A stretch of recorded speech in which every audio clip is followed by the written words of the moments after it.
Right. After country, from the people who make the everyday technical development possible. All of our members, our individual members, corporate members, partner institutions, senior partner institutions, and all of you without whom we will not be here. Thank you very much for joining us this morning. We have a very interesting and wonderful session today. And if you are joining us 2 weeks later to our social media uploads, once again, and thank you for joining us. It's very nice to see you from wherever in the world you are. The Agribusiness and Countryside Foundation is in partnership with the Management Association of the Philippines. And without your generosity and support, we would not be very well. 2 weeks.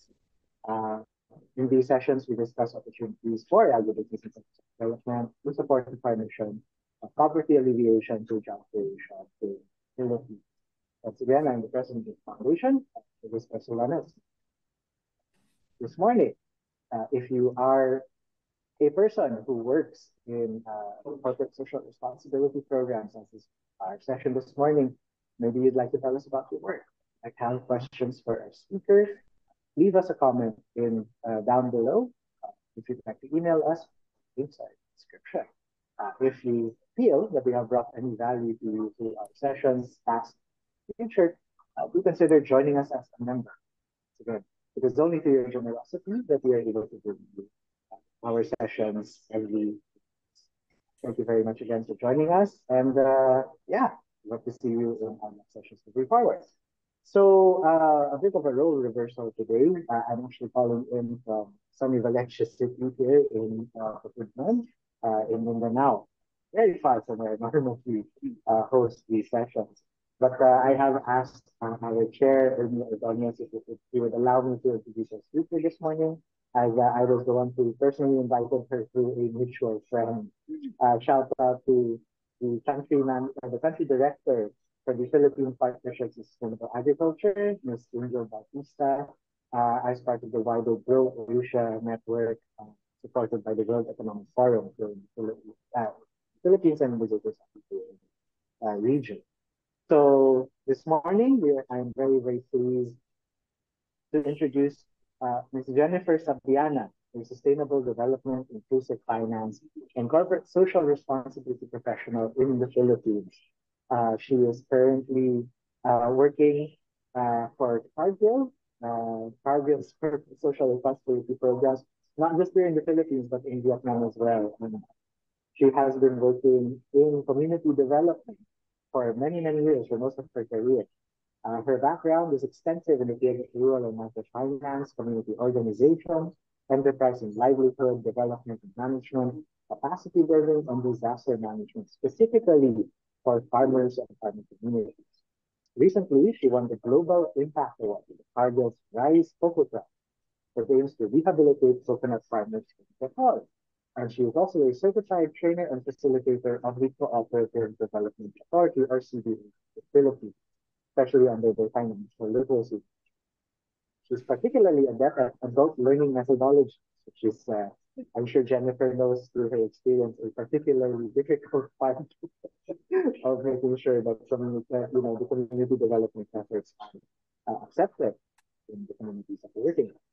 She has a Bachelor of Science in Accountancy from St. Mary's University and a certificate in International Housing Finance, Housing and Human Environments program for sustainable housing solutions in low-income populations in the Wharton School.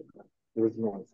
So it is with great pleasure this morning that I introduce you our speaker for corporate social responsibility and their target programs, Ms. Jennifer Sabian. And Jennifer, good morning, and thank you very much for taking the time. Good morning, everyone. Thank you so much, Julius, for the overwhelming introduction. I'm pressured to give justice to the very kind words and your trust in me to be able to inspire and spread the practice of impactful, sustainable, and inclusive CSR programming. Thank you so much for the opportunity to share what we do in the space of corporate responsibility in Cargill. Actually, I was also asked to be sharing about Aboitiz Foundation, since I also manage program there with enterprise development, microfinance, and disaster management, but I was not able to get a sign off from their side. So basically, I will be focusing today with the corporate responsibility work of Cargill. So I hope that would be okay for everyone. Yes, please. Anything you can share, go ahead. Or you might want to say a few things when you start. Except for one thing, Jennifer, we talked about how before you start your presentation, we want to have a personal relationship with you because we have relationships after this forum to continue helping our speakers and ourselves fulfill the objective of poverty reduction and countryside development. So please give us 5 to 10 minutes. How did you get here? What were you, as a child, did you think of going through this, etc.? Give us 5 to 10 minutes about your personal background so we connect with you on a personal basis. And then you can start your presentation. Please go ahead. Oh yeah, and give your phone number. Sir Ernie, I could put it in the chat, or later on I could send an email to provide not only my official phone number and email, as well also as my personal contacts. So basically before you do that, because we've voiced to 600 people now around the world, so they don't look at the chat.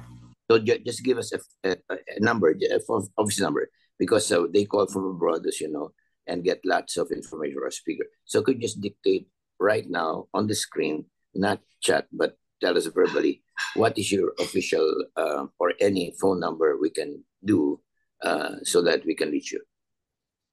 Yes, you can send me a text message or reach out to me through my mobile phone number 0917-809-7026. Wait. That's pretty fast. All of you listening the next couple of months, it's let me see if I got it straight.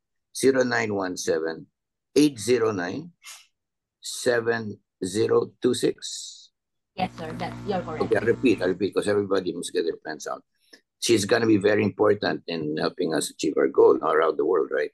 0917-809-7026. It's so kind of you because others give their office numbers. You're giving us your cell number. Thank you very much. Okay, please proceed, Jennifer, with your life. Thank you so much, Sir Ernie. So basically, for more than 2 decades now, I've been really working in the development sector, having been involved in various international NGO. I've been with the United Nations as well as with the British Council, but really on the focus of doing community development. So as Julius mentioned, I graduate with a degree of a Bachelor of Science in Accountancy, but my childhood dream actually is to be a social worker. So since childhood, I was seeing an international NGO. I hope I could, I hope it would be okay for them if I mention the name. It's Plan International, wherein I was really very amazed of how the social workers have been doing community development in our location before in Nueva Vizcaya. So my sister was one of the sponsor child. I was not luckily being chosen as one, but my sister was. And so I had this dream that when I go to college, I will take social work. So I really struggled and I took the UCAT because basically then it was only UP Diliman and St. Louis University in Baguio offering the Bachelors of Science in Social Work. So luckily I passed the UCAT, but my parents did not allow me to go far and study. So what I did is because they didn't allow me to go to Manila to pursue my undergraduate. So I took Bachelor of Science in Accountancy with a scholarship in St. Mary's University. So after graduation, I was hired as a bookkeeper of the college. But basically, my dream was still to really go out and have a touch base with the grassroots and work in the community. So I had that luck when an integrated development program funded by the European Union, so it's with the Department of Agriculture, was looking for somebody who would be teaching the upland people accounting. So basically then, because the program deals with rural finance, wherein we want to provide access to financial services for the upland people who were then by then does not really have an access to finance, because those were the times that microfinance was not yet that popular. So it started, my development work started actually with rural finance. So I've been training savings and loan groups, and then ultimately converting them into the cooperative. But basically, for all foreign funded programs, when the funding has already ended, so we had to leave the location and find again for another job. So that's my start for rural development. And then after that, I had the opportunity to be working with another NGO. So it's already the Plan International. So I was teaching their barangay waters associations in Pangasinan to really be developing their bawasas into a more sustainable endeavor, because the water access given to them by then is free. But we need to think for the future when the program is also ending, so that it would be sustainable and the people will be self-reliant in their access to water. So from then, when it's also a foreign funded project, so from then I got transferred to other organizations doing still development work. But when I got the opportunity to be working with Habitat International, that's when my horizon expanded, not only at the local level, but also on the regional level, because I had the opportunity to manage programs in Thailand, Vietnam, and Cambodia. So after that stint, I transferred to Aboitiz Foundation, managing their CSR work. So that's when my CSR profession had started. And then I had the opportunity to pursue my dream of finishing my master's in AIM. So I got a scholarship to pursue master's in development management. So I left my job in Aboitiz to pursue that, but unfortunately, that was the time wherein my father got a heart attack. So I had to stop school and help in his therapy. But by then, with already the connection with friends and network, I was invited to be managing the social enterprise work of British Council. But not only the Megxit, but the Brexit happened, wherein UK had left EU.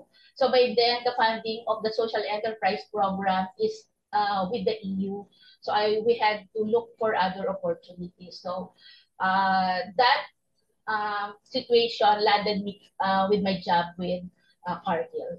So now I am managing and leading the corporate responsibility programs of Cargill in the Philippines and Vietnam for more than 3 years now.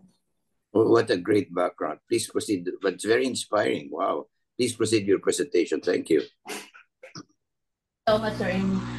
So my name is Jennifer Sabianan, but more commonly known by my friends and colleagues as Jen. So just please call me Jen.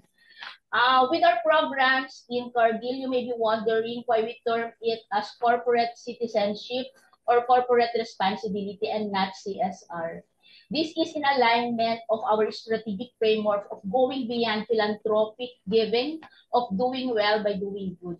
Our program focuses both the social and environmental issues in our communities. Most of the time, our CR programming are strategic, sustainable, and aligned to our businesses. And it is really an honor to share to you our programs today. So kindly Can I ask Vivian to share my slide, please? So, as you can see, as I entitled my presentation, a corporate responsibility. So we view our corporate responsibility as creating sustained shared value between the communities and Cargill. So it doesn't only benefit the communities that we're working with, but in the long run, it also benefits Cargill. We are not talking about financial returns, but the social returns on our brand being recognized, and also our local license to operate in the communities where we are doing business. Next slide, please.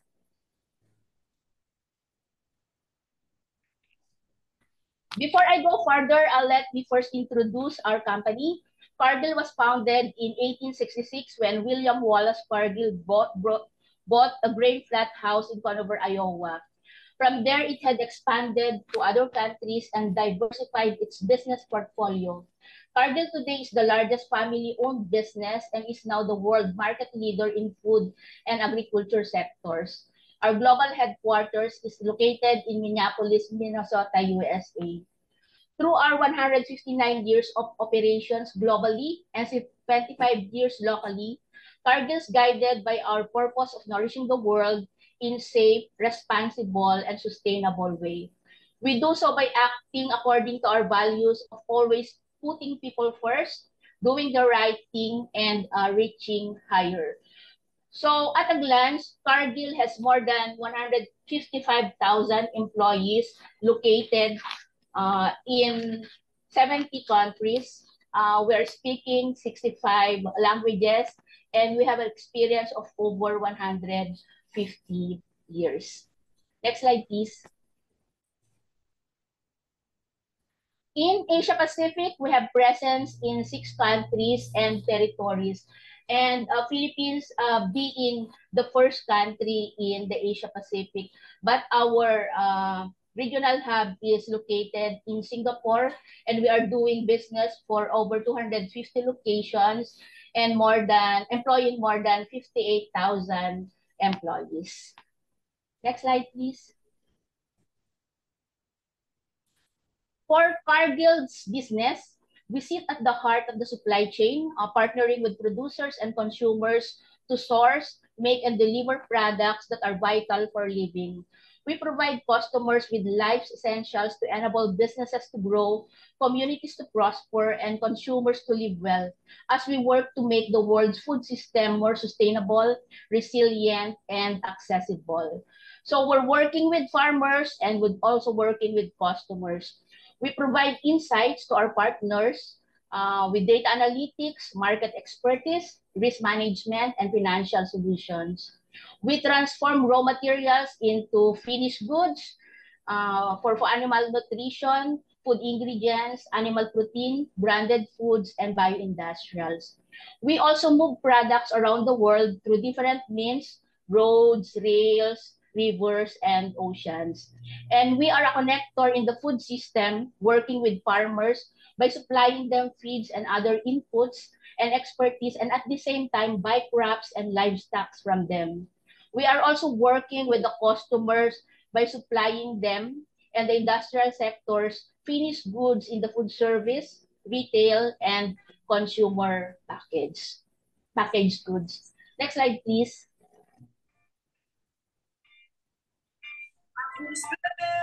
From our footprint in the Philippines, we celebrated last year our 75th-year anniversary, contributing to the economic development in the country. So, as mentioned, we've already celebrated our 75th year. We are more than 2,000 employees and located in 27 locations. Next slide, please. For Cargill's businesses here in the Philippines, Cargill was established in 1947 with the Copra buying station becoming the first subsidiary in Asia Pacific. Since then, it has diversified its footprint and expanded its business operations to include animal nutrition and health, poultry, meat processing, grains and oils, food, beverages, and ingredients, with headquarters in Bonifacio Global City, Taguig City, Philippines. And as mentioned, we have more than 2,000 team members across 27 locations nationwide. So our businesses here in the Philippines are in grains and oil. So for our coconut oil processing, we have a coconut crush plant and refinery in General Santos. We have 11 buying stations in the economy, and we have been awarded as the largest exporter of coconut products. We are also into animal nutrition and health. So we have the brand Provimi and Purina is a Cargill brand, and we offer a broad of portfolio of high quality, cost-effective swine, poultry, and aquafeed products and premixes. We are also into grains distribution, as well as into poultry products with our partnership with the Jollibee Foods Corporation, built and operates a poultry processing joint venture. We call it Joy or Cargill Joy Poultry Meats Production, located in Santo Tomas, Batangas. The plant began its commercial operations in December 2017 and is the largest of its kind in the country, with the capacity to process 45 million chickens annually. The business has an integrated supply chain to ensure high quality and safe food products. We are also into food and beverages ingredients. But basically, if you are looking at the products in the grocery shelves, you cannot find the name Cargill there, because most our business model is really a B2B model, wherein we're providing our customers with the raw materials that they are using for their production. Next slide, please. So Cargill in the Philippines is committed to national economic development by determining where we can contribute and make impact in the alignment to, if you look at the Philippine Development Plan or the Ambition 2040, so increase market opportunities for farmers and also enhancing connectivity of production areas to market. And on the Philippine socio-economic agenda, we're looking at aligning to commitment to contribute to agricultural productivity, well-being farmers, and unprecedented rural development. If you are looking at the picture on the right side of the screen, wherein it says to address food security, this happened during a meeting with the newly then elected President Bongbong Marcos with our CEO in Washington, wherein we were asked of our commitment to the economic development agenda, and we've based on the alignment with our businesses and our DNA, we committed on helping to address the food security in the country. That's why we are implementing programs related to farmer livelihoods and related to the commodities that we use as raw materials or we use as trading. Next slide, please. So as mentioned, we are integrating farmers into our supply chain because of our commitment to the national development, which is embedded in our business strategy. So again, these are related to the commodities that we use as raw materials and also as we use in our trading. So we are integrating coconut farmers as we purchase copra from 80,000 farmers annually, purchasing 250,000 tons of copra, and half of which are sourced in Mindanao. We are also working with corn farmers, so we purchase an average of 800 million worth of corn annually. 60% are purchased from Luzon, 40% are from Mindanao, and we are implementing a program for smallholder corn farmers with cooperatives in Region 2, which later on I will be discussing deeply when I will be sharing our Agri-Sagana project. And again, since we have a poultry business, we're working directly with local growers, and we are targeting to process 45 million chicken annually with our poultry business and directly sourcing them from poultry growers. Next slide, please. So relative to our ambition of having the most sustainable food chains in the world, from small family farms to global shipping lanes, Cargill works every day to implement new sustainable practices to reduce our impact on the planet and protect the people. Next slide, please. So going back, reiterating our purpose to nourish the world in a safe, responsible, and sustainable way. So everything that we do goes back to our purpose and aligning all the business strategy and also our sustainability and corporate responsibility. Next slide, please.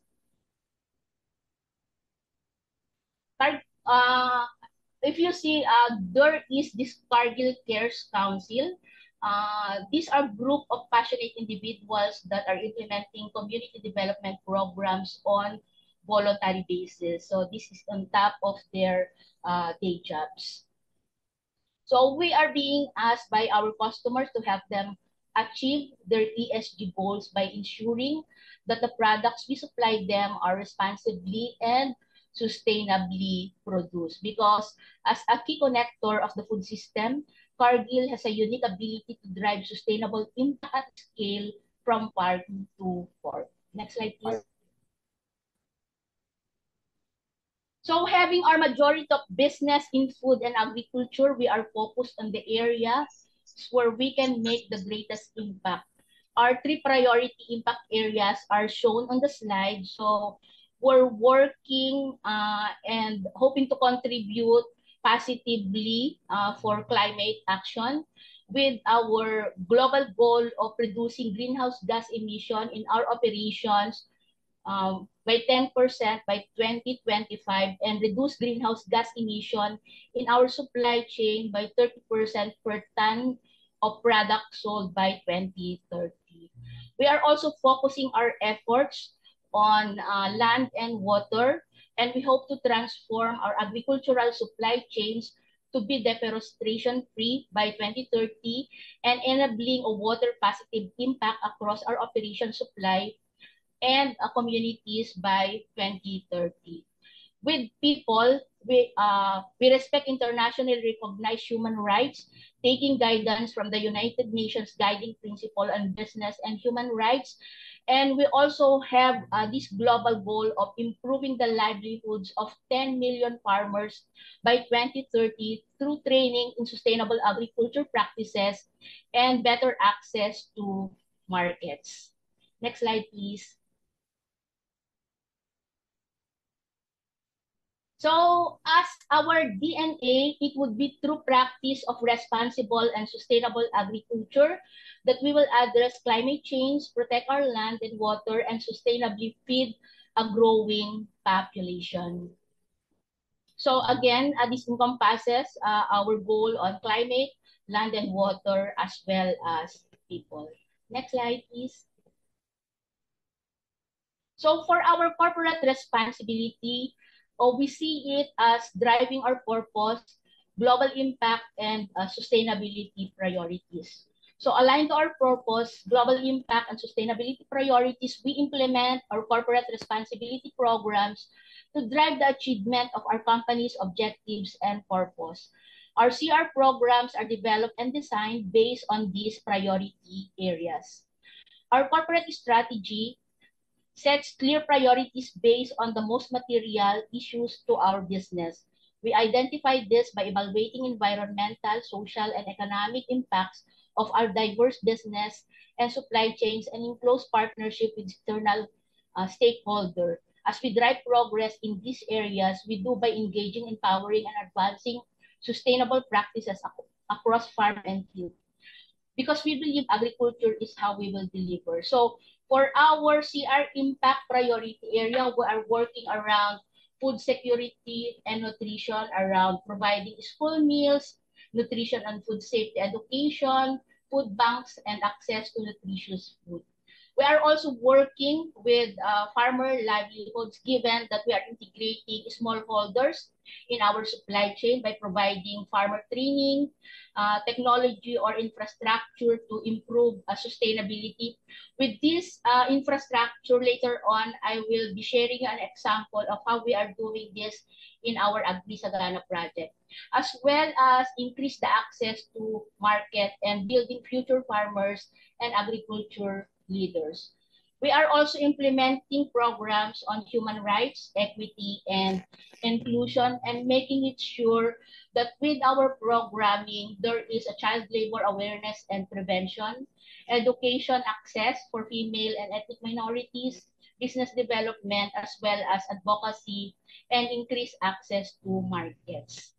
Next slide, please. So for our CR PAC priority areas, we're also working with land use, climate, and water. So as you can see, the focus of our corporate responsibility is almost the same with the focus of our sustainability agenda. So on the land use, farmer training and support for producers, sustainable agriculture, and we are providing incentives for them to be adapting the sustainable practices. We're also implementing reforestation and agroforestry program and conserving and protecting forests and native vegetation. On the climate aspect, we advocate on community energy innovation and farmer programs reducing GHG emissions. And on water, we are implementing program on water conservation and improved management, improve of water quality, as well as access to safe drinking water. Next slide, please. So for our strategy, you might be wondering how we are implementing this. On some of the priorities, we lead through our CARES Council. So these are directly implemented by our business units, and most of the time, these are hyper-local and tactical programs. But on others, we leverage our capacities to support. Just like the Agri-Sagana, which I will be sharing with you later on. So it's a strategic project that is aligned with our key impact priority areas, and it's usually implemented through meaningful partnerships. So we are enabled and amplified by our impact partners as we invest in programs and partnerships driving change across multiple focus areas. Together with our partners, we are nourishing and empowering local communities, and most of our sustainable projects are implemented through partnership with organizations, mostly NGOs, that share the same vision as that of Cargill. So organizationally, for implementation of corporate responsibility here in the Philippines, so I'm the one driving this program. I don't have other staff. We're a very thin organization, but we leverage through the partnership with our impact partners. So most of the time we provide them the funding and the technical expertise, but on the project management aspect and other technical expertise, it's being provided by our partners. Next slide, please.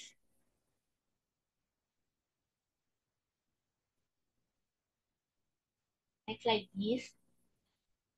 So here in the Philippines, we implement our CR program, ensuring that they are globally aligned but locally relevant.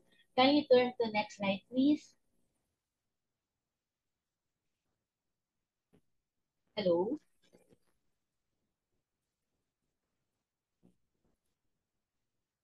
The former slide, please. Can you go back, please? Next slide, please. Next slide. Next slide, please. Next slide. I think you're going back. Can you please go forward? Okay, yeah. So I think I'm missing one slide. Yeah, I will be discussing with you how we prioritize our CR resources in the country. So we always ask the question, does the program or project drive progress against one or more of our social and environmental impact priorities? We also ask the question when we develop programs if it will advance Cargill's business objective of creating value, protecting our license to operate. And we have this 70-30 rule. So our businesses are being encouraged to invest 70% of their annual contribution to support strategic partnership to advance our CR impact priority area, and 30% to address the issues and opportunities specific to their local operating community. So this is really more on the hyper-local and tactical programs in the location for our businesses are doing their operations, and most of the time, this is really more on stakeholder management. Next slide, please. Next slide. Okay. So for our impact here in the Philippines as the business and impact footprint on the corporate responsibility. So on the right is the CR impact to date, and on the left is our business locations. So as you can see, related to our operations, we decided that our key CR programs would focus on farmer livelihoods, embedded with components of climate action, women economic empowerment, and human rights. For the farmer livelihoods program, it's focused on the commodity we use as raw materials or for trading like corn, coconut, seaweeds, and poultry. Next slide, please.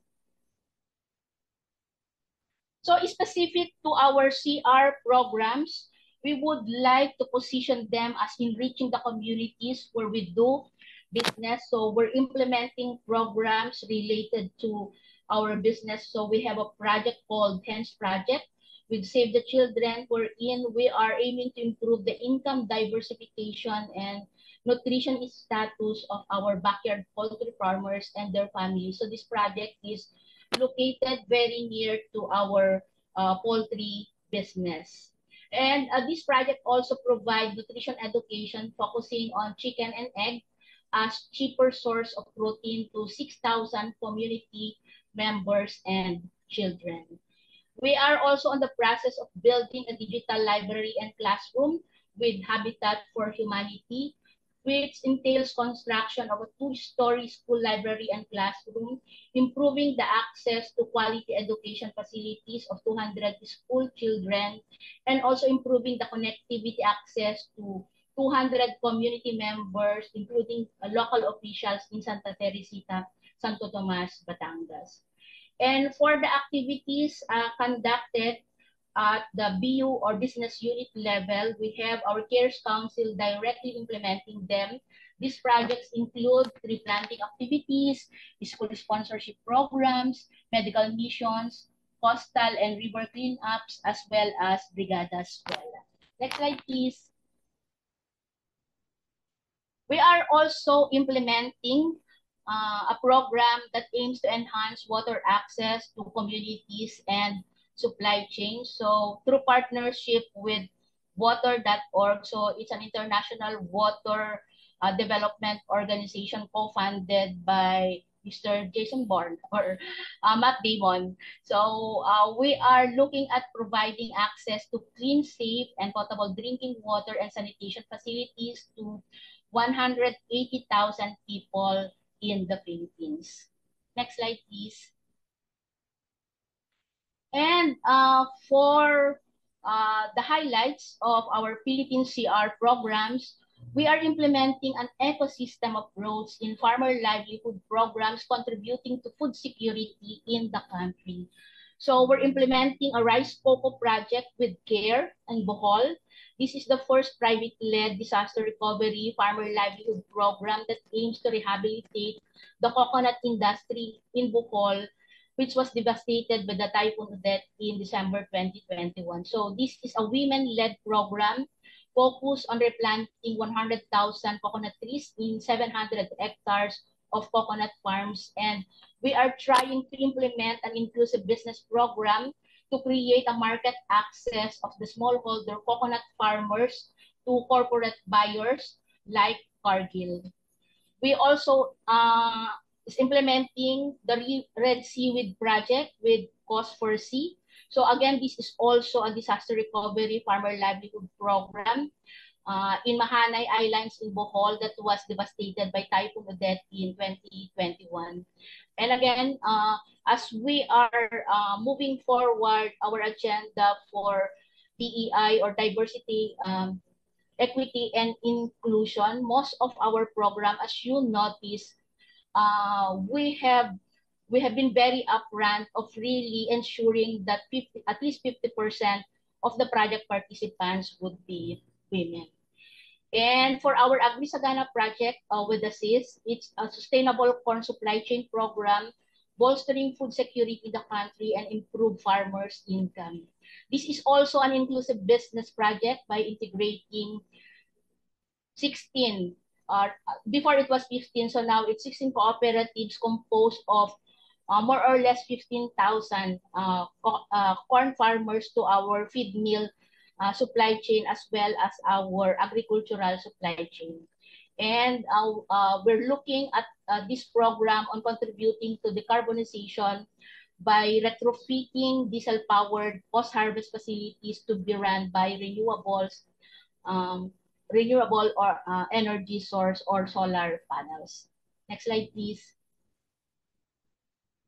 So deep diving on our Agri-Sagana project. So the Agri-Sagana project is a collaborative project partnership with the Department of Agriculture, local government units, corn cooperatives, academics, ASIS, and Cargill. As a background, Agri-Sagana is a spin-off of the Yellow Corn project we did with an NGO called Save the Children to provide immediate relief to the corn farmers affected by the Typhoon Ulysses that hit hard the country in December 2020. The project provided farm inputs to selected 430 corn farmers so they can rehabilitate their corn farms. Next slide, please. So during the project implementation, we realized that we could transform this project from a one-off disaster response to a more developmental and strategic program to make it more sustainable and amplify its impact to be responsive to the bigger challenges faced by the corn industry, given these realities. So these realities include there are 600,000 corn farm households in the Philippines, feeding millions, but most of them are smallholders. High input costs, low yields, low prices, and climate impacts are barriers to the industry's growth and sustainability. The smallholders are often the most negatively impacted by these challenges.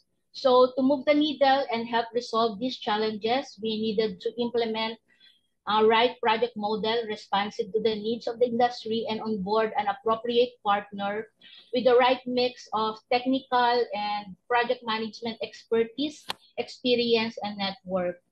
With our partnership with ASIS, so it's actually ASIS is an acronym.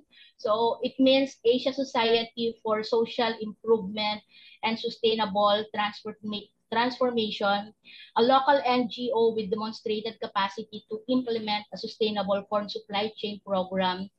So with this partnership, we are able to implement an ecosystem approach of program implementation wherein the governments from the national down to the local level, academics, these are the state colleges and universities with agriculture-related courses, NGOs, corporates, and corn cooperatives work together to improve the lives of the corn farmers. So with this synergy, it prevents effort duplication and maximize limited resources for utmost impact. We are also implementing it as integrated CR program on farmer livelihoods embedded with the sustainability goals on human rights, diversity, equity, and inclusion, again, women economic empowerment, and climate action. This is through implementation of interventions that support improved farmers' productivity and income, ensuring responsible production that prevents child labor and burning of the forests and mountains, and promoting women participation and sustainable agriculture practices that contribute to carbon insetting through integrated pest management and reduction of carbon emissions through retrofitting the post-harvest facilities. So this will lead to the attainment of intended impact of really creating a sustained shared value between the communities we serve and Cargill.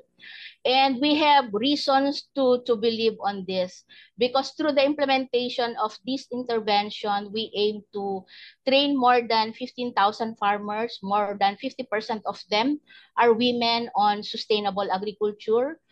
We are looking at empowering 15 cooperatives in integrating smallholders to the supply chain and on the process helping decarbonize the supply chain. So as you can see with the right project model, the outreach of the project had exponentially increased more than 30 times over compared to its predecessor with almost the same amount of investment. Next slide, please.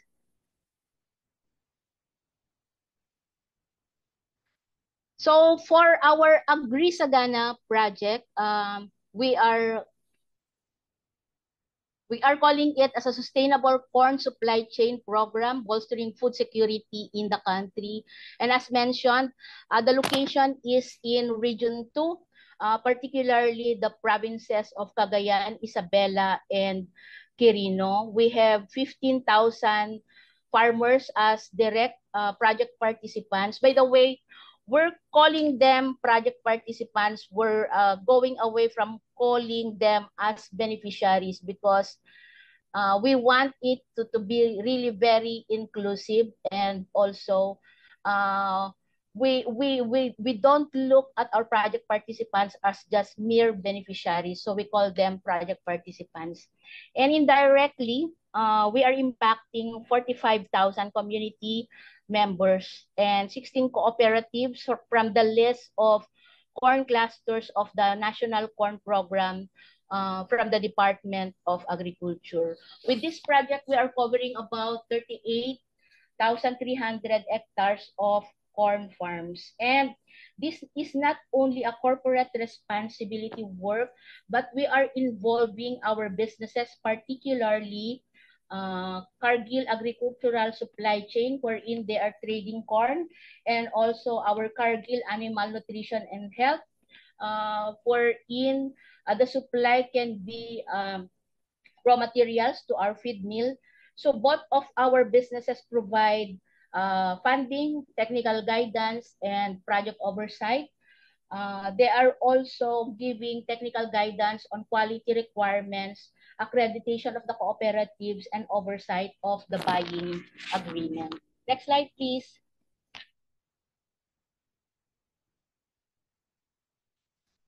So with this, we are positioning this project as sustainable corn chain program.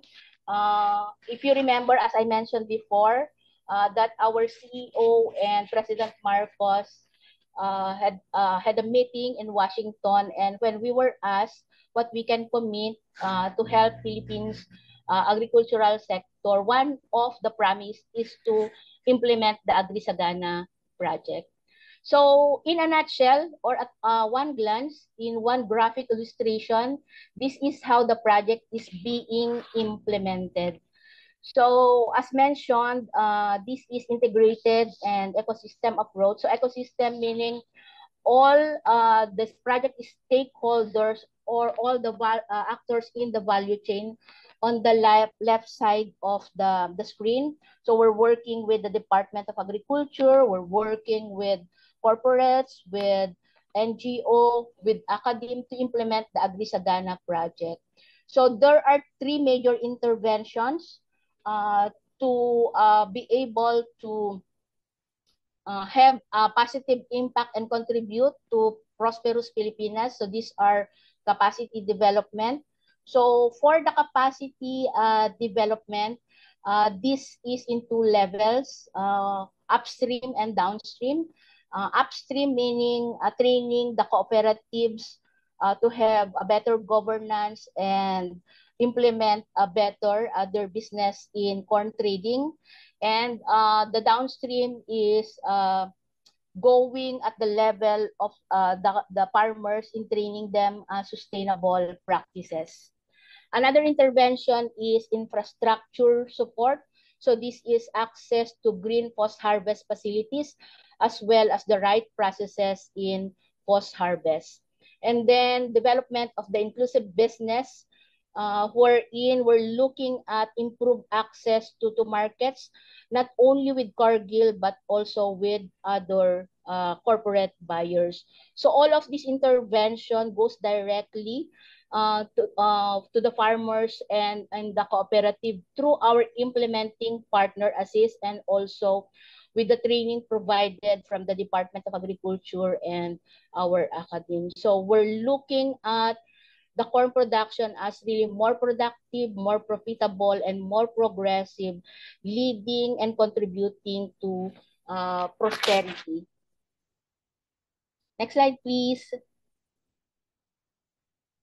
So, deep diving into its intended impact of creating a sustained shared value between the community and the company, the following intervention will be the means of achieving them. So, as mentioned with you, for the capacity building, we are aiming at a project impact of 15,000 farmers engaged and being trained on the improving for post-harvest processes.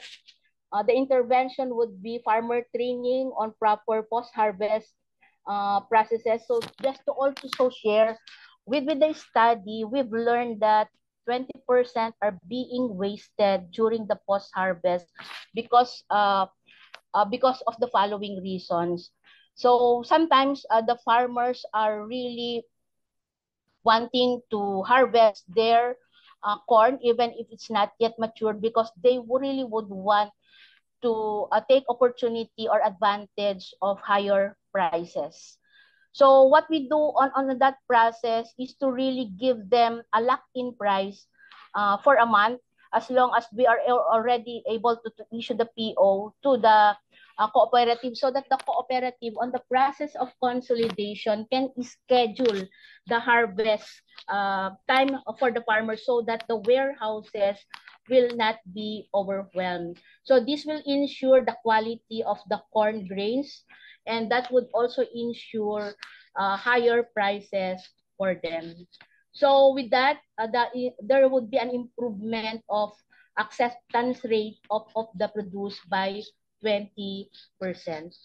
On the inclusive business development, we are looking at the intervention of co-op training on consolidation process, also supplier accreditation and market outlook and business guidance. So this market outlook... Excuse me, Jennifer, we end the meeting at 9, no?